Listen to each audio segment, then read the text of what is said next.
filtration process, and they find those that are interested in witchcraft, and then they filter them out even more, and they find those people that are into witchcraft that want to get into black witchcraft, which is, of course, Satanism. And all you have to do is look at the symbolism, especially within the Scottish Rite, and even within the York Rite and the Knights Templar Commandery, and you will see over and over again symbols that are used that are outright satanic. I mean, there's not even any question that these symbols are satanic. And of course, the Knights Templar, who are very prominently figured in Masonic lore, were of course prosecuted and condemned as demon worshippers and black magicians in the 1300s. So, you know, it's no wonder that Satan has come to this. It's because it's a fertile breeding ground for them in more ways than one. All Freemasons are involved in the occult. This is an obvious truth that is a great embarrassment to so-called Christian Masons. Occult means hidden or secret, and those are certainly the characteristics that describe Freemasonry. This secrecy carries into the home of every Freemason because he is not even allowed to share Masonic secrets with his wife. In the epilogue of George Steinmetz's book, The Royal Arch, Its Hidden Meaning, a discussion of Masonic occultism is found. Many Freemasons shudder at the word occult, which comes from the Latin meaning to cover, conceal from public scrutiny, and the profane. But anyone studying Freemasonry cannot avoid classifying Freemasonry among occult teachings. The fact that Freemasonry is indeed occult is plainly admitted by Manly Palmer Hall. Hall was described in his obituary in the Scottish Rite Journal as Masonry's greatest philosopher. Hall in The Lost Keys of Freemasonry. The Masonic Order is not a mere social organization, but is composed of all those who have banded themselves together to learn the principles of mysticism and the occult rites. Once Satan gets someone into the occult, it is his desire to draw that person in deeper and deeper and further away from Jesus Christ. Masonry is one of Satan's most effective tools to ensnare men in the occult. It is relatively easy to show how the lodge is used as a means to lead men into the depths of occultism. In my home state of Indiana, the Indiana Monitor and Freemason's Guide is given to every man that becomes a Master Mason. This book plainly tells the new Mason that when he was initiated into Freemasonry, he was given merely the pathway to knowledge. And to find out what Freemasonry is really all about, he will have to read and study on his own. In the ceremonies of making a Mason, we do not attempt to do more than to indicate the pathway to Masonic knowledge, to lay the foundation for the Masonic edifice. The brother must pursue the journey or complete the structure for himself by reading and reflection. When our ritual ends, we have but given him a pattern, a blueprint, so to speak, for the erection of his own personal temple. Let us suppose that the new Mason takes the advice of the Grand Lodge of Indiana and begins to explore the real meaning of Masonry through Masonic literature. One of the books that is recommended to him on the pages of the Indiana Monitor is The Builders by Joseph Fort Newton. The Builders has a rich bibliography of Masonic literature. Newton wrote the following at the beginning of the bibliography. The text and notes of the foregoing pages indicate often with brief characterizations such books as the writer found particularly helpful in the course of his study, whereof he makes acknowledgment.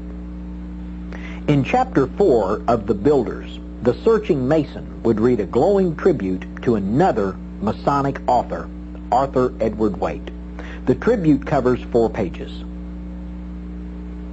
Perhaps the greatest student in this field of esoteric teaching and method, certainly the greatest now living, is Arthur Edward Waite, to whom it is a pleasure to pay tribute. Beginning as far back as 1886, Waite issued his Study of the Mysteries of Magic, a digest of the writings of Eliphas Levi, to whom Albert Pike was more indebted than he let us know. The new Mason has learned the title of another book authored by a Mason and also the names of 2 other popular Masonic authors. If the new Mason would read the recommended book, the mysteries of magic, he could learn the perverted satanic doctrine that Lucifer is the Holy Spirit. From Waite's book we read, "What is more absurd and more impious than to attribute the name of Lucifer to the devil? That is, to personified evil. The intellectual Lucifer is the spirit of intelligence and love. It is the parcelet. It is the Holy Spirit, while the physical Lucifer is the great agent of universal magnetism." Many Masonic books contain occult teachings. Arthur Edward Waite was a prolific Masonic writer and a recognized Masonic authority. He wrote many other books which are widely read by Masons and Satanists. This Masonic encyclopedia was written by Waite and is currently available from the leading Masonic suppliers. Waite also wrote the Book of Black Magic. It contains material which leaves little doubt about what they are teaching. The excerpts from the rituals in Waite's book on black magic will show you how deep into the occult Masonic authors can take a new Mason. Beginning on page 244 are 4 pages of detailed instructions to conjure Lucifer. Because of the content of the following excerpts, I will refrain from reading them out loud.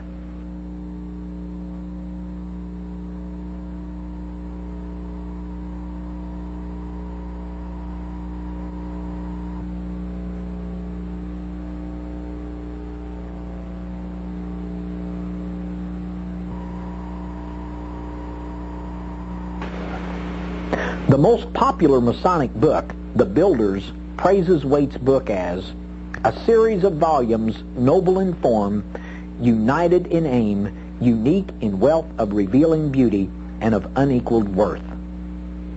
Newly initiated Masons could also be exposed to the writings of another highly recommended Masonic authority, 33rd degree Mason Manly Palmer Hall. In the Scottish Rite Journal's November 1990 issue, Hall's obituary refers to him as Masonry's greatest philosopher. Hall's masterpiece, The Secret Teachings of All Ages, is listed in the latest McCoy Masonic Publishing Company catalog. It contains detailed instructions on how to conjure and control demons. One brief quote from this book will quickly prove the fact.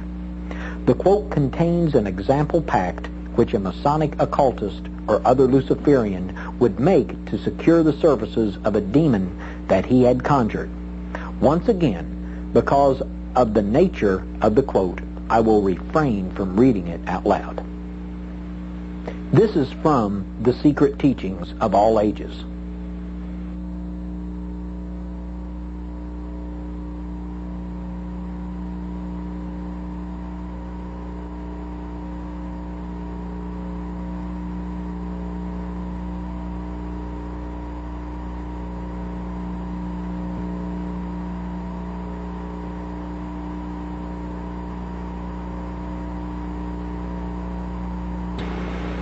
Hall's obituary in the November 1990 issue of the Scottish Rite Journal stated,